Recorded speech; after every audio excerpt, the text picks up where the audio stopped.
দর্শক আসসালামু আলাইকুম। তো দর্শক যাকে দেখতে পাচ্ছেন তার নাম হচ্ছে রোজা।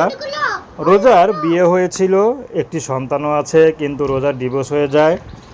তো রোজার বা শুধু তার মা আছে, ছোট একটা ভাই আছে, রোজার বাবা নেই। তো রোজার মা তাকে ইয়াং ছেলের হাতে তুলে দিয়েছিল যে ভালো থাকবে, ছেলের বয়স কম, টাকা পয়সা আছে, কিন্তু সে ছেড়ে যে তাকে সন্তান হওয়ার পর ছেড়ে চলে যাবে কখনো কল্পনা করতে পারেনি।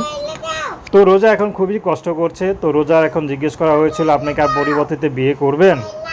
তো রোজা একটি কথা বলল, আমি বিয়ে করব, কিন্তু কোনো যুবক ছেলেকে আর বিশ্বাস করি না। আমি বিয়ে করলে মধ্যম বয়স্ক বা বয়স্ক যাদের সন্তান আছে বা স্ত্রী ছেড়ে চলে গেছে এমন পুরুষ পেলে আমি বিয়ে শাদী করতে রাজি আছি। কারণ তারা একটা স্থায়ী খোঁজে, একটা সন্ধান খোঁজে, সুখের সন্ধান। আমার মতো অভাগাকে যে বিয়ে করবে সারা জীবন তার পাশে থাকবো। তার বয়স 70, 80, 90 যতই হোক, তার সারা জীবন সেবা করে যাবে। শুধু আমার সন্তানের মুখের দিক তাকিয়ে আমাকে গ্রহণ করলেই হবে। তো দর্শক, প্রেম ভালোবাসা বিয়ে শাদী করা আপনাদের ব্যক্তিগত